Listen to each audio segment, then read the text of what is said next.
Salve, seja bem-vindo, diretamente dos nossos estúdios, aqui no coração do poder, o Planalto Central do país, Brasília. Vamos falar hoje de segurança pública e de política, por que não, né? Você sabe que a política define a sua vida, o seu bem-estar, a casa que você mora, a escola do seu filho. É assim que a vida anda por aqui. E tempos turbulentos. A política tem muito de emoção, mas só que ultimamente é emoção demais, né? A nossa conversa hoje é com o secretário de Segurança Pública daqui do Distrito Federal, Sandro Avelar.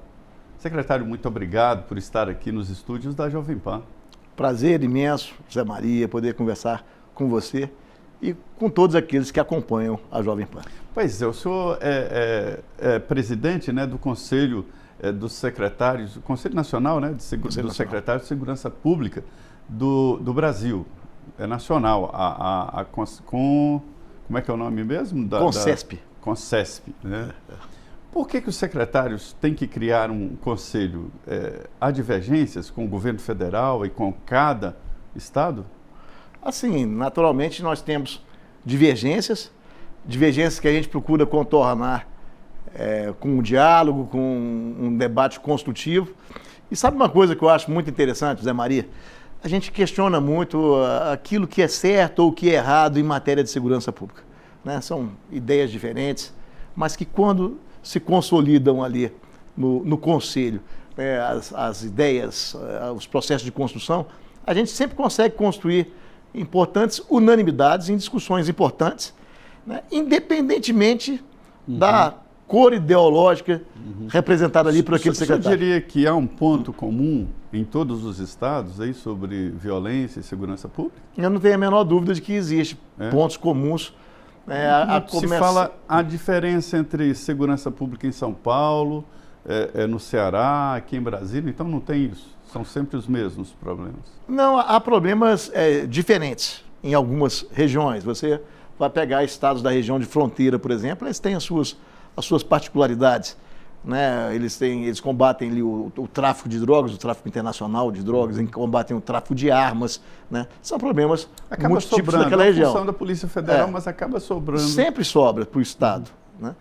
Você pega um estado como o Rio de Janeiro, né, tem as suas particularidades, inclusive geográficas, que fazem com que a polícia tenha que fazer um trabalho muito específico. Ali é mestrado, pós-graduação, mestrado. Sem dúvida nenhuma, sem dúvida.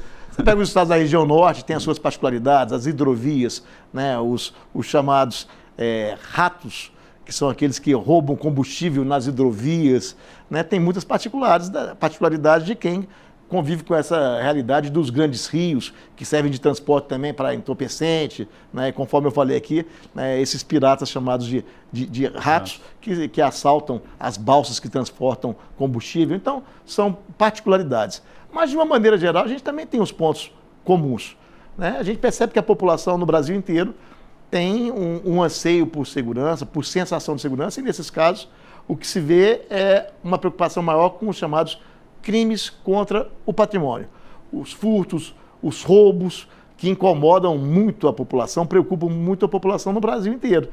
Por isso que, quando o governo federal fez uma proposta de emenda constitucional sem conversar com os estados, cuidando então de atribuições da Polícia Federal, da Polícia Rodoviária Federal, vindo com alguns conceitos que, de certa forma, no primeiro momento, estavam distantes da realidade dos estados, né, houve um consenso por parte de todos os secretários de Segurança Pública, né, independentemente de serem de governos de esquerda, de direita ou de centro, né, todos, unanimemente, né, decidiram que era a hora da gente apresentar uma proposta alternativa. Essa proposta alternativa foi endossada pelo Fórum de Governadores, que reúne todos os governadores do Brasil, e deu ensejo à segunda versão que foi apresentada pelo Ministério de Justiça e Segurança Pública, já levando em consideração algumas das observações que foram feitas por esse colegiado. Foi aprovado o projeto antifacção, mas essa emenda, essa PEC da Segurança Pública, continua em debate, né? O Mendonça Filho, o deputado de Pernambuco, que é o relator. E existe a possibilidade de aprovação nos próximos, talvez nesse ano não dê certo, mas A ideia é aprovar também a PEC da segurança, né? Modificada, não vai modificar, mas é aprovar, né? A ideia é aprovar, ele tem nos ouvido, inclusive, fazer esse registro. Né? O deputado Mendonça Filho tem Ele feito, é muito bom. Tem feito audiências públicas tratando desse assunto. Nós tivemos ocasião de poder participar e ele fez essa ressalva, ele fez esse destaque para poder dizer que ele praticamente aderiu a todos os conceitos, a todas as ideias que foram trazidas pelos secretários no Conselho. O senhor hoje tem uma ideia muito nacionalizada da segurança pública. Primeiro, porque é delegado da Polícia Federal, passou pelo Departamento Penitenciário, né? E teve uma experiência muito forte em vários setores da Polícia Federal no Ministério da Justiça, né? E há um debate forte sobre mudança no sistema.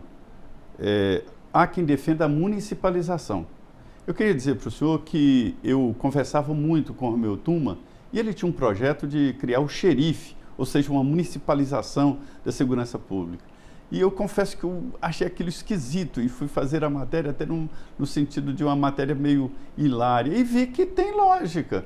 O que o senhor acha da municipalização da segurança pública? Eu acho que esse conceito já das guardas municipais que vem funcionando, elas fazem parte, né, daquele projeto do SUSP, do Sistema Único de Segurança Pública, que já havia essa previsão. Então, a guarda municipal hoje é uma realidade. A gente tem que saber conviver com isso e administrar de uma maneira que não haja conflitos de competência, sobretudo com a polícia militar. Tem que haver um respeito mútuo, não pode haver uma invasão de competências, mas sobretudo em cidades maiores, como o próprio município de São Paulo, a guarda municipal já vem funcionando e é preciso reconhecer o trabalho meritório que eles têm, né? Agora, eu tenho a absoluta certeza que hoje o principal carro-chefe que move a segurança pública no país, né, são os estados.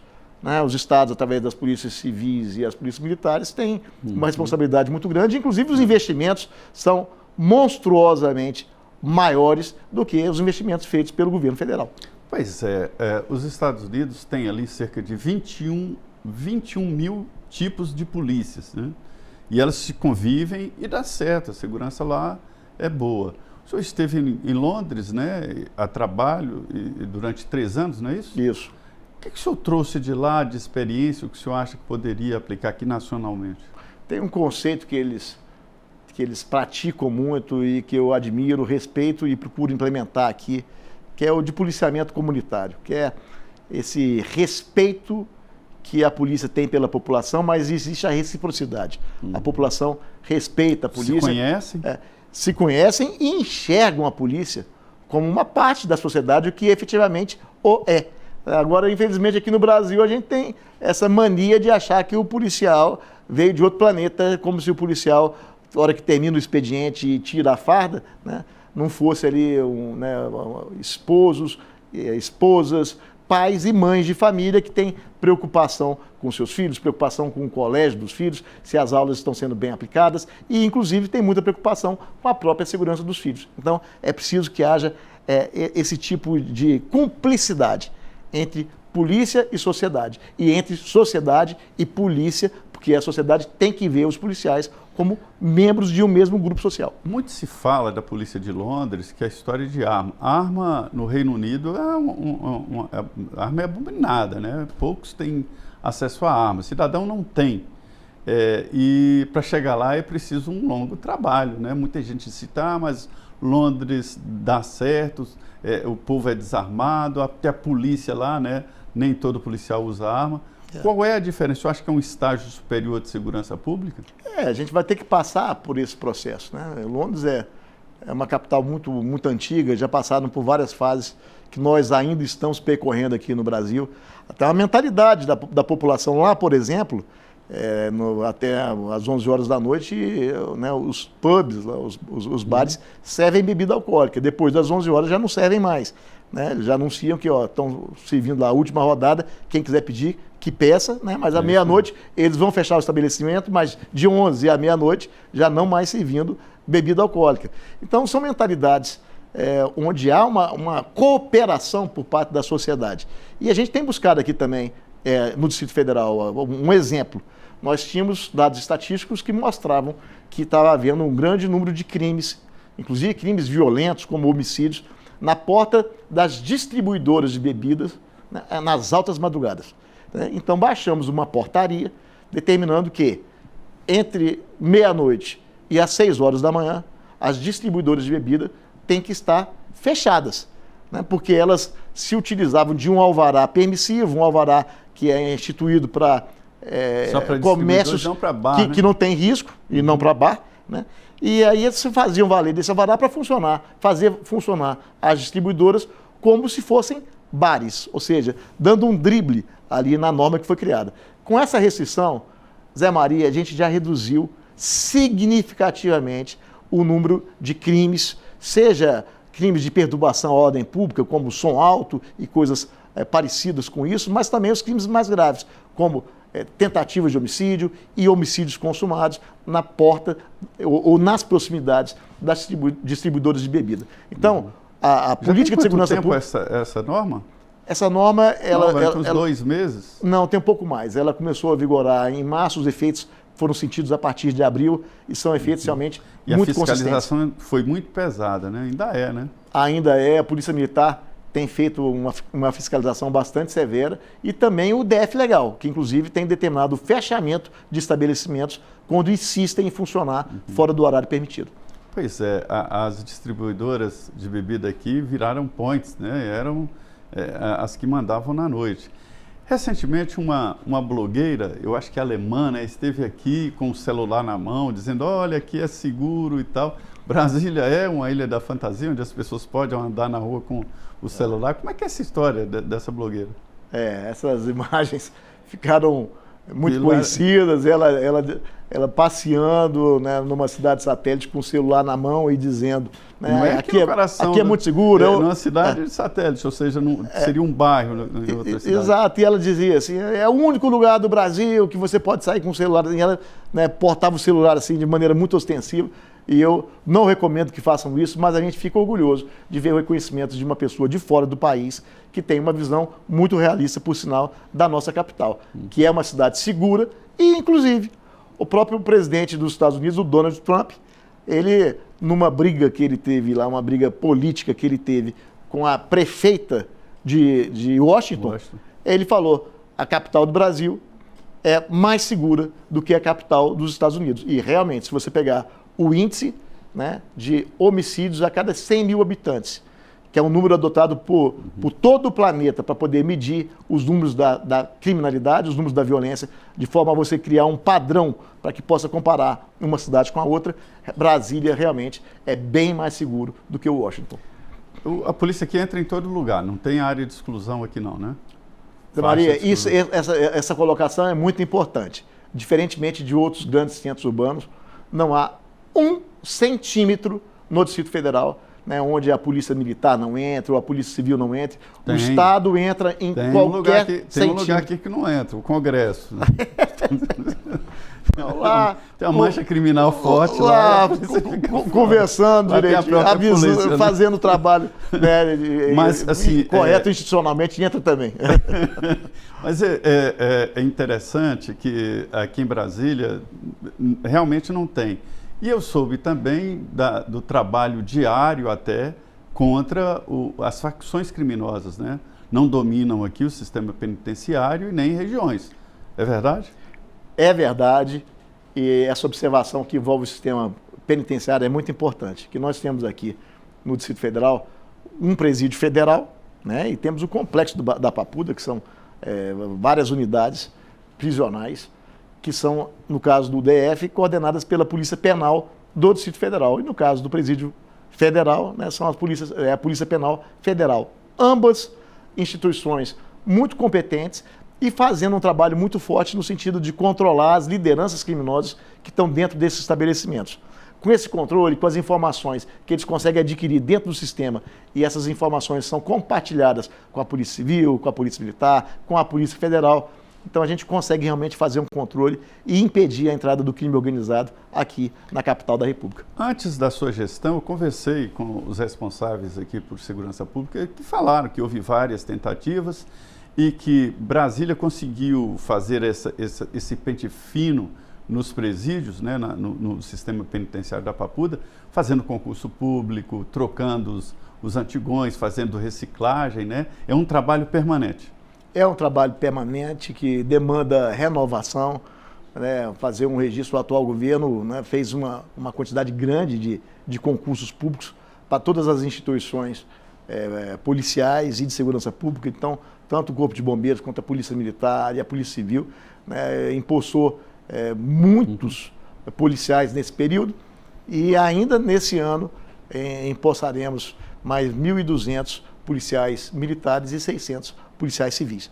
Então, é um esforço grande de renovação, de atualização, até porque os perfis mudam muito, né? O policial mais antigo tem um perfil bastante diferenciado se comparado aos mais novos. Por isso é a importância dessa soma de esforço. A experiência dos chamados antigões, né, com essa renovação feita pelos que estão entrando agora.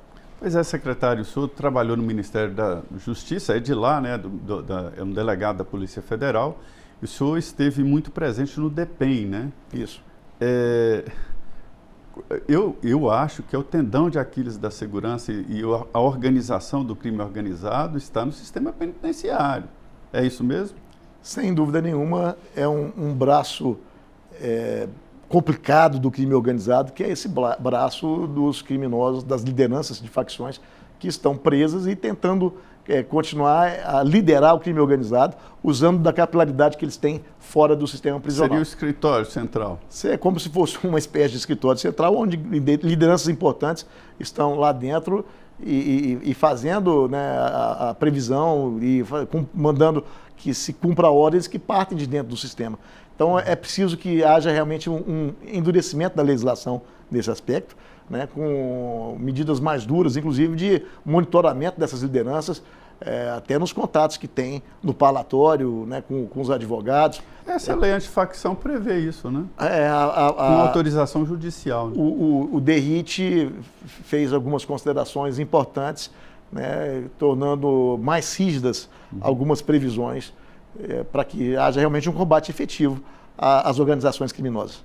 E o sistema penitenciário é um ponto fundamental? Sem dúvida nenhuma, o sistema penitenciário é um ponto fundamental. É preciso que se faça esse trabalho, e aí eu reforço o elogio que eu fiz às polícias penais, mas a gente não pode perder de vista a necessidade de criação de novas vagas no sistema penitenciário. Esse tipo de alegação de que pessoas que têm, às vezes, uma larga ficha criminal, né, são residentes diversas vezes e que não são trazidos para dentro do sistema prisional por falta de vagas, a gente tem que superar isso, porque um dos grandes problemas que a gente tem no Brasil hoje são os criminosos reincidentes que vão agravando cada vez mais o tipo de crime que cometem, né, até que cometem um homicídio, um latrocínio, para serem finalmente retirados de circulação. Então, essa afirmação de que eles estão soltos por falta de vaga no sistema penitenciário, isso tem que ser combatido com a criação de novas vagas. Pois é, houve um tempo em que aqui no Brasil tinha o Ministério da Segurança Pública e foi ocupado por Raul Jungmann, né, que fez um bom trabalho, né, levou verbas lá para o sistema de segurança pública e criou O senhor estava no Ministério nessa época, né? Eu estava na Polícia Federal, eu era diretor executivo da Polícia Federal. Que é o que executa, é o segundo na hierarquia, mas é o que faz a coisa andar. O secretário executivo dos ministérios, de qualquer instituição, né? Exatamente. Pega no pesado, carrega o piano, como se diz. Exatamente. E eu tenho orgulho de poder dizer que eu fui diretor executivo na Polícia Federal, né, em 3 gestões diferentes. Então, nessa época do ministro Raul Jungmann, à frente do Ministério da Segurança Pública, foi durante a nossa primeira gestão. E eu pude testemunhar os bons legados que o ministro Raul Jungmann deixou nessa condição de ministro da Segurança Pública, como a própria criação do SUSP, a criação do SUSP, a busca por verbas, fontes de financiamento. Então ele tinha uma visão bastante futurista e bastante realista da segurança pública. Raul Jungmann realmente fez uma boa gestão. E, lamentavelmente, né, com a mudança de governo, foi extinta a estrutura do Ministério da Segurança Pública. E eu defendo veementemente que deva ser recriada essa estrutura. Né? Ou que seja, então, dividida a estrutura do atual Ministério da Justiça, que já é Ministério da Justiça e Segurança Pública, ou seja, você não iria criar uma nova estrutura, mas você vai dar autonomia, né, para aqueles que são os responsáveis pela segurança pública. E eu quero dizer que eu estou muito bem acompanhado nessa forma de pensar, porque todos os secretários de segurança pública do Brasil, e mais uma vez eu reforço, independentemente de serem ligados a governos de esquerda ou de direita, né, decidiram por fazer uma moção, né, e apresentar ao presidente Lula uma carta aberta, né, defendendo a recriação do Ministério da Segurança Pública. Pois é, uma boa ideia seria criar o Ministério da Segurança Pública e Justiça e nomear alguém do ramo. Isso é importante, né? Não adianta criar o ministério e nomear alguém que não entenda de segurança pública. E tirando a segurança pública do Ministério da Justiça, fica muito pouco ali, defesa do consumidor, índios, né? Muito pouco sem a segurança pública do Ministério da Justiça. O sistema está levando para esse lado, é a demanda nacional. Sem dúvida, porque eu defendo que o governo federal tenha efetivamente o papel de coordenador da segurança pública em todo o país. Mas para exercer esse papel de coordenação, tem que haver um entendimento com os estados, um conhecimento profundo dessa matéria e tem que haver também o financiamento da segurança pública. Não adianta o governo federal querer coordenar, né, sendo que os estados fazem investimentos muito mais significativos do que os investimentos feitos pelo governo federal. Então a gente elogia o Ministério da Justiça no que diz respeito a essa proposta que foi feita, né, onde se cria o Fundo Constitucional de Segurança Pública e também o Fundo Constitucional do Sistema Penitenciário. E prevê, inclusive, que os recursos não podem ser contingenciados, mas a gente acha que tem que ir além, para que seja previsto também as fontes de financiamento. Né? A gente defende, por exemplo, que as BETs, que arrecadam bilhões de reais, devem sim ter um percentual desses recursos destinados à segurança pública do país, como já é, inclusive, feito no que diz respeito à saúde e à educação, onde já há previsão constitucional de destinação de recursos para essas duas áreas que também são muito importantes. Secretário, o ocupante, antes do senhor da Secretaria de Segurança Pública, está preso, né? O ex-ministro Anderson Torres. Onde o senhor estava no dia 8 de janeiro, quando aconteceu aquela tragédia que acabou provocando todo esse reboliço e condenações, né? Que foi o ato de invadir ali as sedes, eu faço questão de dizer as sedes dos três poderes. Não, é impossível você invadir um poder. O poder não está ali dentro dos mármores e tijolos. O poder está no conceito, né? Então é por isso que eu faço questão de dizer as sedes, né? Onde o senhor estava?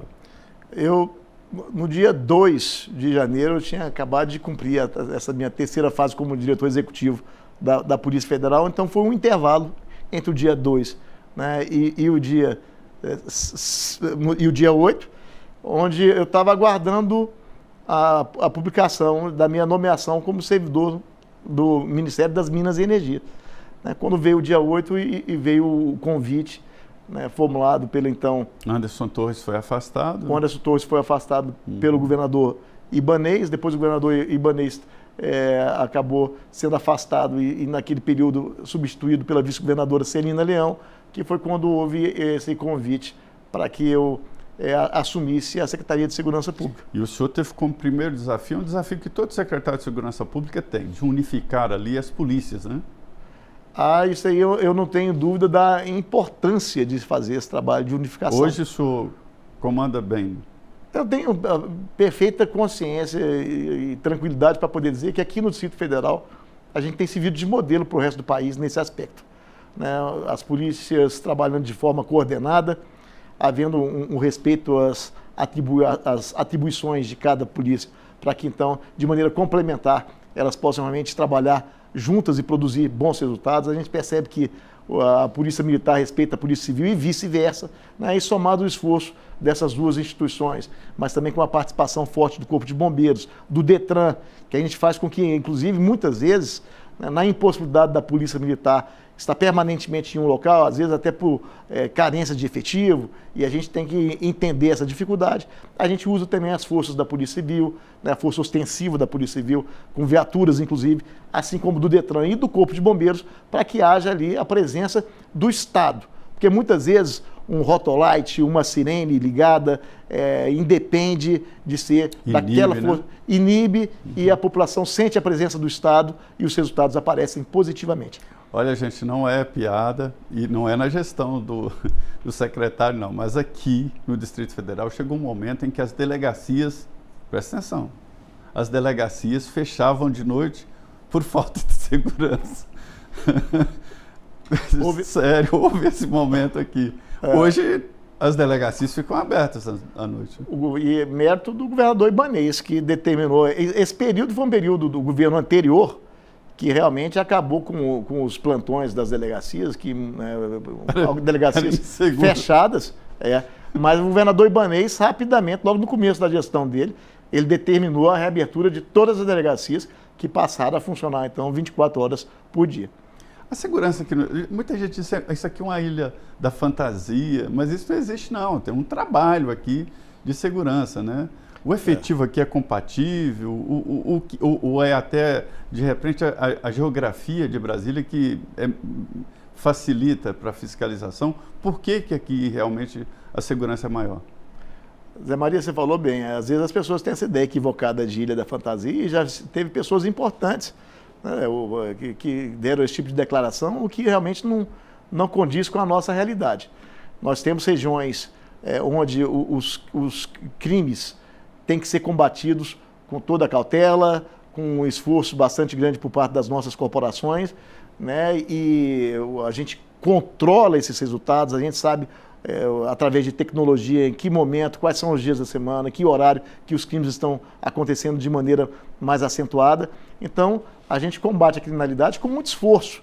E tem uma peculiaridade ainda que só existe aqui no Distrito Federal, que é o fato de que, além de proteger as nossas 35 regiões administrativas, nós temos também que proteger os interesses que são da União.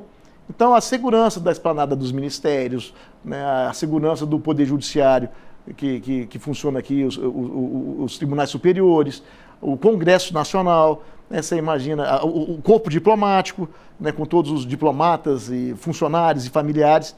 Então, é toda uma situação que envolve o Distrito Federal por ser a capital federal. Então, há todo um deslocamento também das nossas atenções para que, além de fazer o policiamento das nossas diversas regiões administrativas, a gente também possa atender a essas demandas que são demandas da União e que Brasília tem que atender por ser a capital federal. Então, eu sempre digo que essa é mais uma razão para, inquestionavelmente, a gente manter o nosso fundo constitucional, porque nós temos, vamos dizer assim, essa dupla missão de trabalhar pela população de Brasília, mas também atender aos interesses da União. Muito bem, é o secretário de Segurança Pública daqui do Distrito Federal, Sandro Avelar. Muito obrigado por estar aqui nos estúdios da Jovem Pan, é um prazer. Queria convidar para voltar sempre aqui para falar sobre segurança, isso é importante. Para mim é sempre um prazer poder conversar com você sobre segurança, estar aqui na Jovem Pan.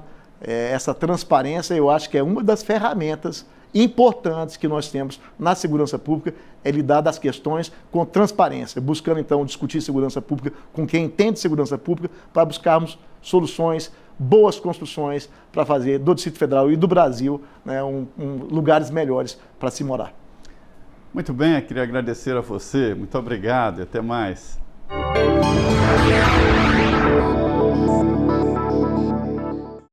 A opinião dos nossos comentaristas não reflete necessariamente a opinião do Grupo Jovem Pan de Comunicação. Realização Jovem Pan.